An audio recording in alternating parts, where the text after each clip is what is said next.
Hello everyone, welcome back to online study on. आज हम इस वीडियो में बात करेंगे मॉडर्न हिस्ट्री का 300 एमसीक्यू का डे 3। और आपको पता है कि इससे पहले हमने 2 वीडियोस देखा है जिसमें बहुत ही अच्छे अच्छे क्वेश्चन आप लोगों को दिया गया है विथ एक्सप्लेनेशन के साथ। तो आपके आने वाले पेपर के लिए बहुत ज़्यादा इंपॉर्टेंट रहेगा, तो मिस नहीं करना है। जितने भी इसके सीरीज़ आएंगे उन सभी को देखिएगा। तो चलिए शुरू करते हैं।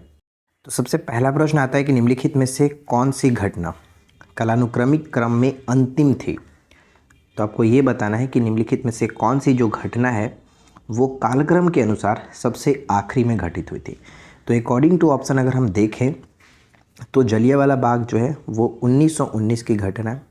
पहले अगर हमें डेट, जैसे कि अगर ईस्वी मैच करेगा तब डेट पर जाएंगे, तो जलियांवाला बाग 1919, मोपला विद्रोह 21 की घटना है।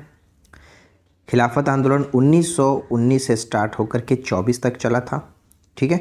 और होम रूल जो है वो 1916 की घटना है, ठीक है। तो यहाँ पे सबसे आखिरी में देखा जाए तो मोपला विद्रोह हो जाएगा। यहाँ पे हम बी को टिक करेंगे। आराम से देख भी सकते हैं कि उल्लेखित घटनाओं के घटित होने के वर्षों के अनुसार उन्हें कालानुक्रमिक क्रम में रखा जाए तो ये इस तरह से घटित होंगे।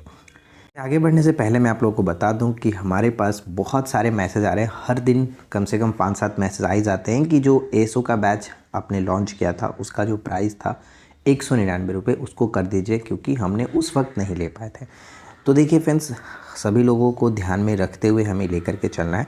तो इस बैच की जो प्राइस है वापस से आप लोगों को बता दूं कि 2 दिन के लिए कम की गई है। यानी इस बैच का नाम है संकल्प बैच, जो कि Bihar SS CGL 4 ASO target करके रखा गया है, प्रीलिम्स और मेंस दोनों के लिए। इसमें बहुत सारी चीज़ें आप लोगों को मिल जाती है, जिसमें आप दिखाएंगे 300 से ज़्यादा हैंड राइटिंग नोट्स है हम लोग का अलग अलग सब्जेक्ट पर। 200 से ज़्यादा घंटे की आपको क्लासेस मिल जाएगी। मैथ्स चैप्टर वाइज इसमें पढ़ाया गया, साथ ही साथ मैथ्स और रीजनिंग की प्रैक्टिस क्वेश्चंस भी प्रोवाइड कराया जाता है। करंट अफेयर्स 2025 के नोट्स और एमसीक्यू दोनों मिलेंगे। साइंस के जो इसमें इंपॉर्टेंट क्वेश्चंस का कलेक्शन है, नोट्स है, वो सब कुछ दिया जाएगा और जस्ट 199 के साथ। तो इस प्राइस की मतलब इस कोर्स की कीमत तो आप जानते ही हैं कितना हो चुका है, लेकिन आप लोगों के डिमांड के ऊपर जो लोग बहुत ही प्रॉब्लम फेस कर रहे हैं, नहीं जुड़ पा रहे हैं, तो उन लोगों को बता दूं कि 2 दिन के लिए आपके पास ऑफ़र ये दिया जा रहा है। यानी लिमिटेड ऑफ़र है 10 फरवरी तक। आज 9 फरवरी है, 10 फरवरी तक आपके पास ये मौका है, आप जाकर के इस बैच को ज्वाइन कर सकते हैं। तो लिंक नीचे डिस्क्रिप्शन में दिया गया है, आप एप्लीकेशन को डाउनलोड करिए। लोगो एप्लीकेशन का हमारा ये है, डाउनलोड करके लॉगिन करके आप जाकर के इस कोर्स को ज्वाइन कर सकते हो। कोर्स का नाम है Bihar CGL 4 ASO target batch करके होगा। सेकेंड क्वेश्चन बनता है कि निम्नलिखित महिला स्वतंत्रता सेनानियों में से कौन भारत छोड़ो आंदोलन से नहीं जुड़ी थी। भारत छोड़ो आंदोलन से नहीं जुड़ी थी। तो राइट आंसर बनेगा ऑप्शन सी, शांति घोष। और ये प्रश्न ऑलरेडी पूछा गया एग्जाम में, सीजीएल मतलब एसएससी सीजीएल जो है उसमें पूछा गया। शांति घोष यहाँ पे करेक्ट होगा। और मैं इनके बारे में आपको बता दूं कि शांति घोष भारत छोड़ो आंदोलन से नहीं जुड़ी थी। शांति घोष और सुनीति चौधरी जो है दिसंबर 1931 में ब्रिटिश सिविल सेवा और कोमिला जिला, जो कि magistrate Charles Jeffrey Buckland Stephens को गोली मार करके हत्या करने से संबंधित थी ये लोग। इनका संबंध भारत छोड़ो आंदोलन से नहीं था, ठीक है। नेक्स्ट प्रश्न आता है कि नेताजी सुभाष चंद्र बोस द्वारा आज़ाद हिंद फौज के एक हिस्से के रूप में गठित महिला रेजिमेंट का नाम क्या था।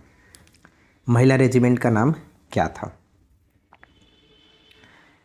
तो ध्यान दीजिएगा, सुभाष चंद्र बोस जी ने आज़ाद हिंद फौज यानी भारतीय राष्ट्रीय सेना के हिस्से के रूप में गठित महिला रेजिमेंट का जो नाम रखा गया था झांसी की रानी रेजिमेंट, ठीक है। झांसी की रानी रेजिमेंट, इसका नाम झांसी की रानी लक्ष्मीबाई के नाम पर रखा गया। जो कि 1857 में भारतीय विद्रोह में एक प्रमुख क्रांतिकारी थी, सभी को पता है। तो यहाँ पे ए करेक्ट आंसर बन जाता है। नेक्स्ट आता है कि सत्यशोधक समाज के संस्थापक कौन थे जिनका प्राथमिक जो जोर था सत्य की खोज पर था। तो सत्यशोधक समाज के संस्थापक के रूप में हम जानते हैं ज्योतिबा राव फुले। यहाँ पे ऑप्शन सी हो जाता है, ज्योतिबा राव फुले। पढ़ पाएंगे, ज्योतिबा राव फुले 19वीं शताब्दी में एक महान समाज सुधारक, सामाजिक प्रबुद्ध व्यक्ति, विचारक, सामाजिक कार्यकर्ता, लेखक, दार्शनिक और क्रांतिकारी कार्यकर्ता थे। उन्हें महात्मा फुले या फिर ज्योतिबा फुले के नाम से भी जाना जाता है। इसके बाद अगला प्रश्न आता है कि हिंदुस्तान सोशलिस्ट डेमोक्रेटिक यूनियन के संस्थापक कौन थे। तो देखिए, हिंदुस्तान सोशलिस्ट डेमोक्रेटिक यूनियन के संस्थापक कौन थे, जिसकी स्थापना तो 1924 में की गई थी। और इसके संस्थापक सदस्यों में अगर देखा जाए तो ऑप्शन ए में मिलेगा, यतीन्द्रनाथ, अजय घोष, फणींद्रनाथ घोष, यहाँ पे ऑप्शन ए हो जाता है। साथ ही साथ मैंने कुछ पॉइंट्स यहाँ पे मेंशन किया है। आज़ाद मतलब कि हिंदुस्तान रिपब्लिक एसोसिएशन की जो स्थापना है 1924 में कानपुर में क्रांतिकारियों राम प्रसाद बिस्मिल, योगेंद्र चंद्र चटर्जी, चंद्रशेखर आज़ाद और सचिंद्रनाथ सन्याल द्वारा, ऐसे महान क्रांतिकारियों के द्वारा इसका गठन किया गया था। क्वेश्चन नंबर 6 पर नज़र डालिए कि प्लासी के युद्ध के बाद भारत के लिए शाश्वत दुख की काली रात का आरंभ हुआ। यह किस बांग्ला कवि का कथन है? किस बांग्ला कवि का कथन है? तो नवीन चंद्र सेन ऑप्शन ए हो जाता है। अगर आपने अभी तक वीडियो को लाइक नहीं किया तो प्लीज़ आपसे रिक्वेस्ट है कि वीडियो को लाइक और चैनल को सब्सक्राइब कर लीजिए। नेक्स्ट प्रश्न बनता है कि सुरक्षा प्रकोष्ठ नीति संबंधित है। सुरक्षा प्रकोष्ठ नीति संबंधित है। रिंग फेंस पॉलिसी संबंधित है किसे? तो वारेन हेस्टिंग्स यहाँ पे करेक्ट आंसर बनेगा, ऑप्शन ए को टिक करेंगे। यहाँ पे हम आराम से पढ़ पाएंगे कि सुरक्षा प्रकोष्ठ नीति यानी रिंग फेंस पॉलिसी क्या था। तो ब्रिटिश ईस्ट इंडिया कंपनी की एक कूटनीतिक और सैन्य नीति थी जिसका उद्देश्य भारतीय रियासतों को एक प्रकार से सुरक्षा कवच के रूप में इस्तेमाल करना था ताकि कंपनी के सीधे शासित क्षेत्रों को बाहरी खतरों से बचा जा सके। इस नीति के तहत ब्रिटिश कंपनी ने भारतीय रियासतों के आंतरिक मामलों में सीधे हस्तक्षेप किए बिना उन्हें अपने प्रभाव क्षेत्र में बनाए रखने और उन्हें सैन्य सहयोग प्रदान किया जिससे वे कंपनी के हितों के अनुरूप कार्य करें। तो ये था आपका सुरक्षा प्रकोष्ठ नीति जो कि वारेन हेस्टिंग्स के संबंध में था। किस इतिहासकार ने 1765 से 1772 तक कंपनी के राज्य को द्वैत शासन के काल जो था 1765 से 72 इसको डाकुओं के राज्य की संज्ञा दी है? वो कौन इतिहासकार हैं जिन्होंने 1765 से 72 के जो शासनकाल था कंपनी के राज्य को यानी जो द्वैत शासनकाल था उसे डाकुओं का राज्य की संज्ञा दिया? तो करेक्ट आंसर बनेगा ऑप्शन बी, के एम पडिक्कर ऑप्शन बी, और ये मोस्ट इंपॉर्टेंट रहेगा। इलाहाबाद की संधि के बाद रॉबर्ट क्लाइव ने मुर्शिदाबाद का उप दीवान किसे बनाया? इलाहाबाद की संधि के बाद रॉबर्ट क्लाइव जो थे इन्होंने मुर्शिदाबाद का उप दीवान किसे बनाया? तो मोहम्मद रजा खान। यहाँ पे ऑप्शन ए हो जाता है, मोहम्मद रजा खान। ज्योतिबा फुल्ले इनमें से किससे संबंधित थे? तो ज्योतिबा राव फुल्ले का संबंध हो जाता है जाति विरोधी आंदोलन, ऑप्शन सी, जाति विरोधी आंदोलन। निम्नलिखित में से कौन कैबिनेट मिशन योजना 1946 के मंत्री नहीं था? 1946 के मंत्री नहीं था। इसमें से देखिए क्रिप्स थे, स्पैथिक लॉरेंस जो कि अध्यक्ष थे और अलेक्जेंडर थे। तो यहाँ पे बी बिल्कुल गलत होगा, ऑप्शन बी को टिक करेंगे, नहीं होगा। ठीक है। नेक्स्ट आता है कि 1947 में अखिल भारतीय कांग्रेस कमेटी द्वारा गठित आर्थिक कार्यक्रम समिति के अध्यक्ष कौन थे? आर्थिक कार्यक्रम समिति के अध्यक्ष कौन थे? तो जवाहरलाल नेहरू, ऑप्शन बी, जवाहरलाल नेहरू। हैदराबाद का रियासती राज्य बताइए कि किस वर्ष में भारतीय संघ में शामिल किया गया? हैदराबाद का रियासती जो राज्य है वो किस वर्ष में भारतीय संघ में शामिल किया गया? तो 1948 में, 1948 यहाँ पे ऑप्शन सी हो जाता है। पेरिस इंडियन सोसाइटी किस वर्ष में स्थापित एक भारतीय राष्ट्रवादी संगठन था? पेरिस इंडियन सोसाइटी जो है किस वर्ष में स्थापित एक भारतीय राष्ट्रवादी संगठन था? तो 1905 में, ऑप्शन बी, 1905 में। यहाँ पे पढ़ पाएंगे कि इसका गठन मैडम भिकाजी कामा सिंह जी और अन्य भारतीय क्रांतिकारियों द्वारा किया गया था। इस संगठन का मुख्य उद्देश्य था कि भारत में ब्रिटिश शासन के खिलाफ स्वतंत्रता संग्राम को अंतर्राष्ट्रीय मंच पर समर्थन देना और भारतीय स्वतंत्रता आंदोलन के विचारों को प्रचार प्रसार करना। यह इंडियन होम रूल सोसाइटी की एक शाखा थी जिसकी स्थापना 1905 में लंदन में की गई थी। निम्नलिखित में से भूमि उपहार आंदोलन से संबंधित कौन थे? भूदान आंदोलन जिसे हम जानते हैं, भूदान यज्ञ भूमि उपहार आंदोलन से संबंधित कौन थे? तो विनोबा भावे। ठीक है। और ये प्रश्न आप जानते हैं कितना बार पूछा गया। अखिल भारतीय ट्रेड यूनियन कांग्रेस के पहले अध्यक्ष कौन थे? मोस्ट इंपॉर्टेंट क्वेश्चन है। अखिल भारतीय ट्रेड यूनियन कांग्रेस के पहले अध्यक्ष कौन थे? तो लाला लाजपत राय, लाला लाजपत राय, ऑप्शन बी हो जाता है। All India trade union Congress 31 अक्टूबर 1920 को बॉम्बे में बनाया गया था। इसका पहला केंद्रीय ट्रेड यूनियन है, यानी भारत का पहला केंद्रीय ट्रेड यूनियन है और भारतीय राष्ट्रीय ट्रेड यूनियन कांग्रेस के बाद भारत में दूसरा सबसे बड़ा ट्रेड यूनियन संघ था ये। किसी समय महात्मा गांधी के सहयोगी रह चुके पर उनसे अलग होकर एक आमूल परिवर्तनवादी आंदोलन जिसका नाम आत्मसम्मान आंदोलन था, किसने चलाया था? ये आंदोलन किसने चलाया था? तो चलाया गया था ईवी रामास्वामी नायकर। ऑप्शन सी हो जाता है, ईवी रामास्वामी नायकर।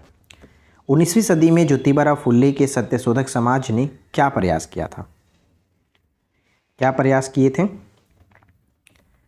तो दंभी ब्राह्मणों तथा उनके अवसरवादी धर्म ग्रंथों से नीची जातियों की रक्षा करना। ऑप्शन ए हो जाता है। ठीक है। निम्नलिखित भारतीय स्वतंत्रता सेनानियों में से किसे गांधीवादी सिद्धांतों के प्रति समर्पण के लिए बूढ़ी गांधी यानी ओल्ड लेडी गांधी कहा जाता था? ओल्ड लेडी गांधी के नाम से किसे जाना जाता था? ऑप्शन डी होगा, मातंगिनी हाजरा। ठीक है, मातंगिनी हाजरा यहाँ पे ऑप्शन डी हो जाता है। आप इसके बारे में पूरा आराम से पढ़ पाएंगे कि मातंगिनी हाजरा को गांधीवादी सिद्धांतों के प्रति उनके समर्पण के लिए बूढ़ी गांधी यानी ओल्ड लेडी गांधी कहा जाता था। मातंगिनी हाजरा पश्चिम बंगाल की एक स्वतंत्रता सेनानी थी जिन्होंने भारतीय स्वतंत्रता आंदोलन में सक्रिय भाग लिया। वे सविनय अवज्ञा आंदोलन और भारत छोड़ो आंदोलन में भी भाग लेने के लिए जानी जाती है। 1942 में भारत छोड़ो आंदोलन के दौरान 73 वर्ष की आयु में उन्होंने जुलूस का नेतृत्व किया और पुलिस की गोलीबारी में शहीद हो गई। मरते समय भी वे गांधी जी के आदर्शों के अनुरूप वंदे मातरम और गांधी जी की जय के नारे लगाती रहीं। साथ ही साथ यहाँ पे हम पढ़ पाएंगे कि उनकी निस्वार्थ सेवा और गांधीवादी सिद्धांतों के प्रति समर्पण के कारण ही उन्हें बूढ़ी गांधी के नाम से सम्मानित किया गया। ठीक है। नेक्स्ट आता है कि उस ऑपरेशन का नाम क्या था जिसके कारण हैदराबाद राज्य का भारत में विलय हुआ? तो उस ऑपरेशन का नाम सभी लोगों को पता होगा, ऑपरेशन पोलो चलाया गया था। तो सी यहाँ पे करेक्ट आंसर बन जाता है। ऑपरेशन पोलो सितंबर 1948 में हैदराबाद पुलिस एक्शन का कोड नाम था। यह एक सैन्य अभियान था जिसमें भारतीय सशस्त्र बलों ने निजाम शासित रियासत पर आक्रमण किया और इसे भारतीय संघ में मिला लिया। नेक्स्ट आता है कि पत्थरू घाट विद्रोह किससे संबंधित है? आई होप कि आप लोगों ने वीडियो को लाइक ज़रूर कर दिया होगा। अगर अभी तक लाइक नहीं किया तो यार रिक्वेस्ट है कि वीडियो को लाइक और चैनल को सब्सक्राइब कर लीजिए, क्योंकि इस तरह का रेगुलर वीडियो आप लोगों को मिलता रहेगा। तो देखिए, पत्थरू घाट विद्रोह का जो संबंध है वो किसानों का विद्रोह था और इसमें बहुत सारी चीज़ें थी जो कि आपको जानना है, जो मैं आपको आराम से एक एक करके समझा देता हूँ, बताता हूँ। पत्थरू घाट विद्रोह असम में हुआ था। किसानों द्वारा ब्रिटिश शासन के खिलाफ किया गया था। एक महत्वपूर्ण किसान आंदोलन था। यह विद्रोह असम के दरांग जिले के पत्थरू घाट, जिसे पहले पत्थरूगिरी के नाम से जाना जाता था, नामक स्थान पर 28 जनवरी 1894 को हुआ। विद्रोह का कारण क्या रहा? तो ब्रिटिश सरकार ने किसानों पर भूमि कर यानी जो लैंड रेवेन्यू है इसमें अचानक भारी वृद्धि कर दी थी। किसानों पर लगाए गए करों के दर में पहले से 70 से 80% तक बढ़ा दी गई, जिससे किसान बहुत परेशान और नाराज़ हो गए और इसी कारण से ये विद्रोह हुआ था। ठीक है, चलिए नेक्स्ट आता है कि निम्नलिखित में से किसने कहा था कि अंग्रेजी शिक्षा ने हमें गुलाम बना लिया है? किसने कहा था कि अंग्रेजी शिक्षा ने हमें गुलाम बना लिया है? तो ये कथन था महात्मा गांधी जी का और उन्होंने कहा था कि अंग्रेजी शिक्षा ने हमें गुलाम बना लिया है क्योंकि उन्होंने इसे भारतीय समाज को मानसिक रूप से पराधीन बनाने वाला ऐसा माना है, इसलिए इन्होंने ऐसा कहा है।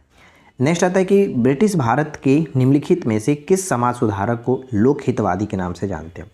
और ये प्रश्न भी आपने देखा होगा कितना बार पूछा जा चुका है ऑलरेडी।